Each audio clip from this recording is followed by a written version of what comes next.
You need to be comfortable that the person you hire, the company that you hire, has IT in place that can protect your data. It's not just somebody who carries a laptop around and logs in from whatever. You need to have really secure networks and access in order for them to handle your information. Of course, getting a referral from a friend is great, but in my experience, doctors refer people they like working with, but that doesn't always mean that that person is HIPAA compliant, has a business license, and has errors and omissions insurance.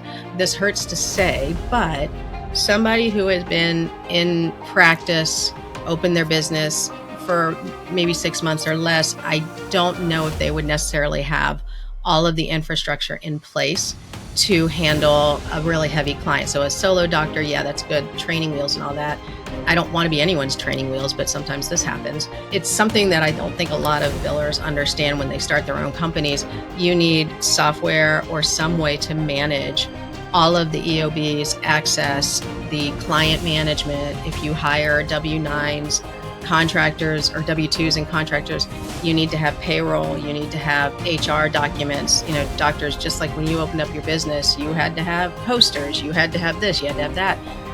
This is the same thing. They're a small business. And so as much as I admire the drive of someone who wants to start their own company and set up in the living room and get started before they really make it official, that's not good enough for my patient's data. I think you should see it that way as well. So again, not discouraging any new biller stepping out. There's policies and procedures. There's good ways to do business, and then there's quick ways to do business. Not unlike somebody who wants to skip dental school and just start taking out teeth. I mean, I wish we could do that. I wish you could fast track and be very successful in a third-party billing company business, but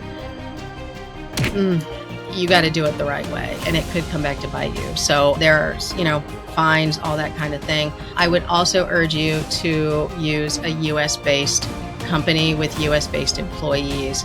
I am not comfortable with data going overseas. I have friends that we kind of go back and forth and argue about this, that's safe, and Amazon servers, all that kind of stuff in the US. I don't care when it comes to my patient's data. If it's somebody in a country that, they're gone. I have no prosecutorial anything. I can't go after them. In the US, I have a little bit of ability to recover or whatever, but I would also check your own business insurance, your own cybersecurity insurance, to see if there's actually something in there that states you can't work, your data has to stay in the States. I do think that's the direction it's going in anyways. And so again, this is actually why for DRN member companies, I don't let in anybody who's based or employees that are overseas. I firmly believe that needs to stay in the States. So that's what I would look at. Make sure they're set up as a business, they're legit, business insurance, cybersecurity, US based, and that they keep up on insurance. Still a frighteningly large number of people who say they're insurance experts and haven't taken an insurance class in years. Listen, I've been teaching a long time, but there is no way that I would pass up an insurance class if I had the time to sit and do it. Would you like to hear more? Follow the link for the full episode.